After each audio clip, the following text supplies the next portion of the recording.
Hello students, how are you? Hope you all will be fit and fine.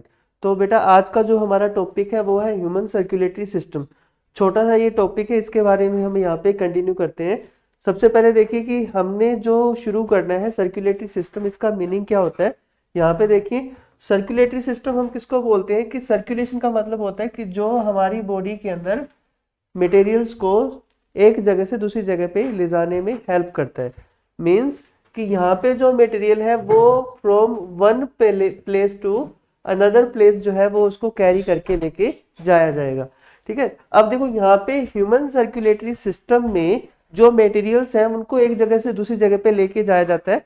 तो वो कौन से materials होते हैं? वो मटेरियल्स होते हैं आपके, जैसे हम फूड खाते हैं तो वो फूड एक जगह से दूसरी जगह पे कैसे पहुंचता है, जो ग्लूकोज की फॉर्म में एब्जॉर्ब हुआ है जैसे। ठीक है, या हमारी बॉडी में हार्मोन्स एक जगह से दूसरी जगह पे कैसे पहुंचते हैं, या हमने कोई और मटेरियल जो है जिसको हमने एक जगह से दूसरी जगह पे लेके जाना है वो कैसे आगे जाता है। तो यहाँ पे देखिए कि human circulatory system is consist of network of arteries. Arteries pipes होती है, ब्लड वेसल्स होती है जो ब्लड को कैरी करके एक प्लेस से एक दूसरे प्लेस पे लेके जाती है। वेन्स एंड कैपिलरीज, तो यहाँ पे ये कैपिलरीज भी आ जाएंगी। आर्टरी ये हम बोलते हैं कि जो ब्लड को हार्ट से लेके ऑर्गन के पास लेके जाती है। वेन्स हम किसको बोलते हैं? वो पाइप्स जो ब्लड को ऑर्गन से हार्ट की तरफ लेके जाती है। और कैपिलरी वो पाइप्स होती है जो आर्टरी और वेन से ब्लड को हर एक टिश्यू तक पहुंचाती है।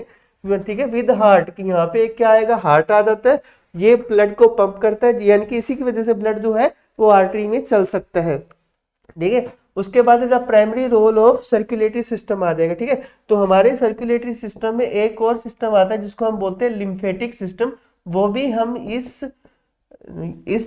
टॉपिक में कवर करेंगे, लिम्फेटिक सिस्टम। तो लिम्फेटिक सिस्टम भी हम यहाँ पे कवर करेंगे।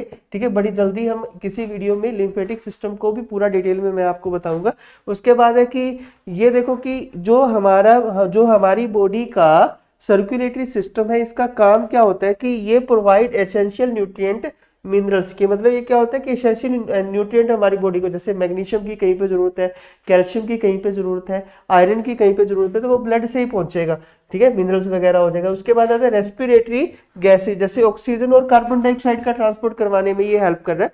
हॉर्मोन्स को एक जगह से दूसरी जगह पे कैरी करने का ये काम कर रहा है। ठीक है, वेरियस पार्ट ऑफ बॉडी। उसके बाद अल्टरनेटिवली द सर्कुलेटरी सिस्टम जो होता है is responsible for collecting metabolic wastage, मतलब हमारी बॉडी में, जैसे मान लो हमारी बॉडी में जो हमने खाना खाया है, जो हमने प्रोटीन वगैरह खाया है, उनके ब्रेकडाउन से जो नाइट्रोजनस वेस्ट बन रहे हैं या और भी जो वेस्ट बनते हैं उनको बॉडी से एक जगह से दूसरी जगह पे कैरी करना, ये भी किसका काम होता है? ये भी हमारे सर्कुलेटरी सिस्टम का ही काम होता है।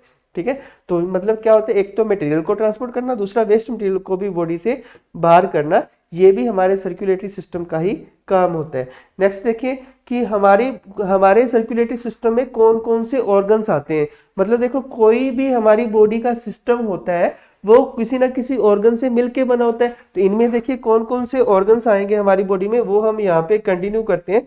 सबसे पहले देखिए यहाँ पे जो आएगा, ठीक है, तो यहाँ पे देखिए सबसे पहले आएगा हमारे पास ह्यूमन सर्कुलेटरी सिस्टम में 4 मेन ऑर्गन्स आते हैं। ठीक है, जो हमारे सारे फंक्शंस को कंट्रोल करते हैं हमारे सर्कुलेटरी सिस्टम में। ठीक है, इसमें 4 वाइटल ऑर्गन कौन कौन से आते हैं। जैसे मान लो पहला आता है ब्लड। पहला क्या आएगा? ब्लड। ब्लड आपको सभी को पता है रेड कलर का होता है। ठीक है, ब्लड जो होता है ये, मतलब देखो, इसको हम टिश्यू कंसीडर करते हैं। कौन सा टिश्यू होता है ये? ब्लड जो होता है ये आपका कनेक्टिव टिश्यू होता है। कौन सा टिश्यू होता है? कनेक्टिव टिश्यू होता है। इसको हम ऑर्गन नहीं मानते। Blood is not a organ, blood is tissue. इसको ध्यान में देना। यहाँ पे तो वो आप कहोगे कि आपने ऑर्गन्स बोला है, इधर आप कह रहे हो ये टिश्यू होता है। बिल्कुल सही बात है कि ब्लड जो है वो एक टिश्यू होता है। ठीक है, दूसरा आता है ब्लड वेसल्स। ये भी आपको पता है, एक तो होती है आर्टरी, एक होती है वेन और तीसरी होती है कैपिलरी। ठीक है, उसके बाद आता है हार्ट। हार्ट हमारी बॉडी का मेन पंपिंग ऑर्गन होता है। और नेक्स्ट जो आता है वो आता है लिम्फेटिक सिस्टम। लिम्फेटिक सिस्टम में हमारी बॉडी में आता है जैसे लिम्फ आता है। लिम्फ जो इसमें लिक्विड होता है उसको बोल देते हैं। दूसरा आता है लिम्फेटिक वेसल्स। ठीक है, लिम्फेटिक वेसल जिसमें ये लिम्फ रहता है। और तीसरा आता है हमारे पास लिम्फ नोड। ठीक है। तीसरे क्या बने होते हैं इसमें, लिम्फ नोड्स होते हैं, ठीक है। तो ये हमारी बॉडी का पूरा सर्कुलेटरी सिस्टम जो होता है उसको बना देते हैं, ठीक है। चार कौन कौन से आए फिर से देख लीजिए, ब्लड आया, ब्लड वेसल्स आई, हार्ट आया और लिम्फेटिक सिस्टम आएगा, ठीक है। मैंने आपको पहले ही बताया था लिम्फेटिक सिस्टम आप अलग से पढ़ोगे, यहाँ पे हम इसको ज्यादा डिटेल में नहीं पढ़ेंगे। तो सबसे पहले देखिए ब्लड, ब्लड क्या होता है, ब्लड एक तरह का हमारे पास कनेक्टिव टिश्यू होता है which play important role in carries various substance, मतलब ब्लड ही वो एक मीडियम है जो फ्लो कर रहा है हमारी बॉडी के अंदर, जो अलग अलग तरह के मटेरियल्स को एक जगह से दूसरी जगह पे ले जाने में हेल्प कर रहे हैं, ठीक है। अब देखिए यहाँ पे कि जो ये ब्लड है ये कौन कौन से सब्सटेंस से मिलके बना हुआ है। ब्लड जो होता है मेनली प्लाज्मा और ब्लड सेल से मिला होता है। ब्लड सेल्स को हम फॉर्म्ड एलिमेंट भी बोलते हैं, क्या बोलते हैं इसको, फॉर्म्ड एलिमेंट्स भी बोलते हैं, इसको क्या बोलते हैं, फॉर्म्ड एलिमेंट्स भी बोलते हैं, ठीक है। फॉर्म्ड एलिमेंट्स भी बोलते हैं हम किसको, ब्लड सेल्स को। ब्लड सेल्स में आपको पता है तीन तरह की आती हैं, ये भी आपको पता होगा, WBC, RBC और तीसरी आती है प्लेटलेट्स, क्या होती है ये, प्लेटेलेट्स हो जाती हैं, ठीक है। ये हो जाती है प्लेटेलेट्स हो जाएंगी, ठीक है। उसके बाद देखो ब्लड प्लाज्मा हो गया। ब्लड प्लाज्मा जो होता है ये पेल येलो कलर का होता है। पेल येलो का मतलब होता है कि हल्के पीले रंग का होता है, ठीक है। ये क्या होता है, हल्के पीले रंग का, जो मैंने बैकग्राउंड में कलर दे रखा है ना, ये इस तरह के कलर का ये लगभग होता है, ठीक है। और इसमें कहता है कि मोस्टली कंपोज्ड ऑफ वाटर, इसमें वाटर होता है लगभग, इसमें कहता है 92% जो होता है इसका वाटर ही होता है। और ये ब्लड प्लाज्मा जो होता है ये लगभग 55% हमारे टोटल ब्लड का बनाता है, ठीक है। यानी कि 45% जो होती है ये ब्लड सेल्स बना रही है, कितने बना रही है, 45% बना रही है। 55% प्लाज्मा, 45% ब्लड सेल्स मिलके हमारे पूरे ब्लड को बना रही है। इसमें मेनली क्या होता है, वाटर होता है सबसे ज्यादा, इसके बाद कुछ एंजाइम्स होते हैं, इसके बाद कहता है कि इसमें इंपॉर्टेंट प्रोटीन्स होते हैं, ठीक है। ये हमारे पास कहता है कि ओवरऑल हेल्दी रहने के लिए जरूरी होता है। तो आपको जैसे मैंने बताया था कि ब्लड सेल्स में आपकी RBC आ जाती है, रेड ब्लड सेल, उसके बाद WBC आ जाती है, तीसरी आती है प्लेटलेट्स आ जाएंगी, ठीक है। उसके बाद आगे देखिए कि ब्लड सेल्स जो होती है मैंने आपको बताया तीन तरह की होती हैं ब्लड सेल्स, ठीक है। ब्लड सेल्स में आती है RBC, RBC को हम एरिथ्रोसाइट भी बोलते हैं। एरिथ्रो का मतलब होता है रेड, रेड साइड का मतलब होता है सेल, सेल यानी कि रेड सेल्स ही होगी एक तरह से। ये ई न्यूक्लिएटेड यानी कि इसमें न्यूक्लियस क्या होता है, एब्सेंट होता है, इसमें न्यूक्लियस क्या होता है, एब्सेंट होता है, ये इसमें न्यूक्लियस क्या होता है, एब्सेंट होता है, ठीक है।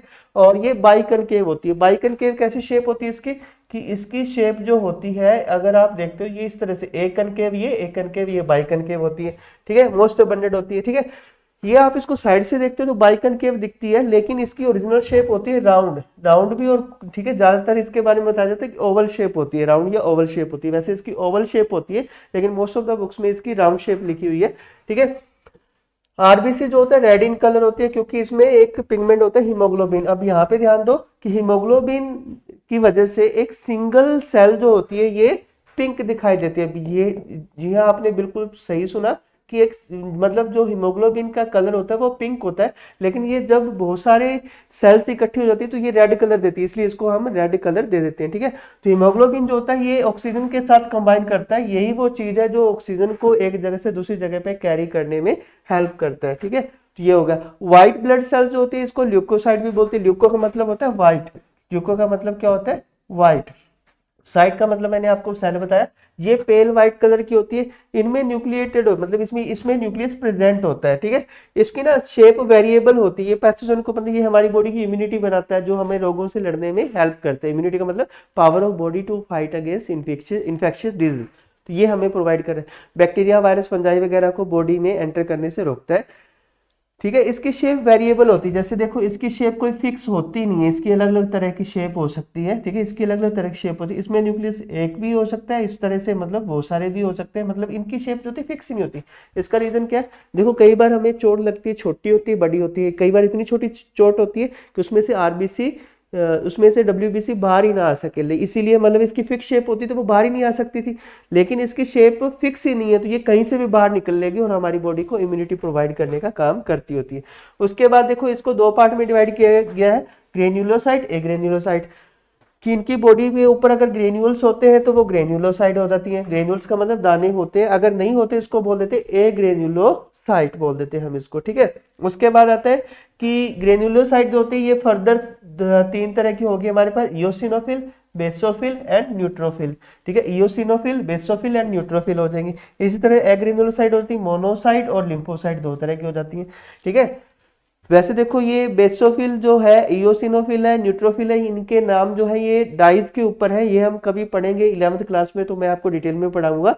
मोनोसाइट और लिम्फोसाइट हो जाती है, ठीक है, ये अलग अलग हो जाएंगी। इसके बाद आती है ये प्लेटलेट्स, इनको हम थ्रोम्बोसाइट भी बोलते हैं, ठीक है, इनको क्या बोलते हैं हम, थ्रोम्बोसाइट भी बोलते हैं। थ्रोम्बो मतलब ब्लड क्लॉट, ये ब्लड क्लॉट में हेल्प करती है। ये बिल्कुल छोटी, सबसे छोटी ये होती है, ठीक है, ठीक है।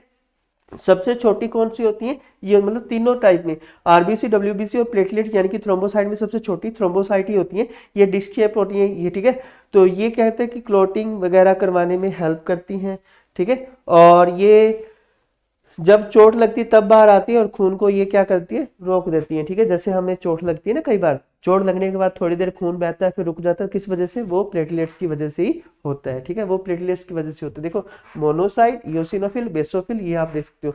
आरबीसी देखते हो कि इसकी शेप जो होती है, देखो बीच में से पतली है, साइडों में मोटी, यानी कि कौन सी शेप बन जाती है, ये शेप बन जाती है आपकी जो बाइकनकेव शेप है। प्लेटलेट देख सकते हो, इनकी सबसे छोटी होती है, इनकी कोई फिक्स शेप है ही नहीं यहाँ पे, लेकिन डब्ल्यूबीसी की देखो अलग अलग तरह की शेप होती है, ठीक है। तो ये देखो यहाँ पे सारे बता रखे हैं मैंने। एक चीज मैं और बता देता हूँ आपको यहाँ पे, जैसे हमने ये पढ़ा है कि आरबीसी जो होती है, मतलब ब्लड जो होता है, ब्लड ब्लड जो होता है, इसके दो कंपोनेंट होते हैं, मैं यहाँ पे ये आपको बता देता हूँ, ठीक है। यहाँ पे देखिए सबसे पहले, यहाँ पे देखिए ब्लड, ब्लड दो कंपोनेंट से मिलकर बना होता है। प्लाज्मा, प्लाज्मा जो कलरलेस होता है, जो हमारे जिसमें मेनली वाटर होता है और डिजोल्व एलिमेंट होते हैं। प्लस दूसरा क्या होता है, दूसरा होता है ब्लड सेल्स, जिसको हमने फॉर्म्ड एलिमेंट भी बोला था, ब्लड सेल्स, ठीक है। ये हमारे पास दो हो जाएंगे, ठीक है। अब देखो कि प्लाज्मा जो होता है ना, प्लाज्मा, प्लाज्मा में क्या, तो प्लाज्मा में दो चीजें होती हैं, ठीक है। पहला देखो प्लाज्मा में पहला तो होता है यहाँ पे एक इसका लिक्विड पोर्शन होता है, और दूसरा यहाँ पे होता है जो हमारी ऐसी सेल्स जो क्लोटिंग में हेल्प करते हैं, ठीक है। यहाँ पे क्या होते हैं, बहुत सारी ऐसे कंपोनेंट होते हैं जो ब्लड क्लोटिंग में हेल्प करते हैं, इनको बोलते हैं ब्लड क्लोटिंग प्रोटीन।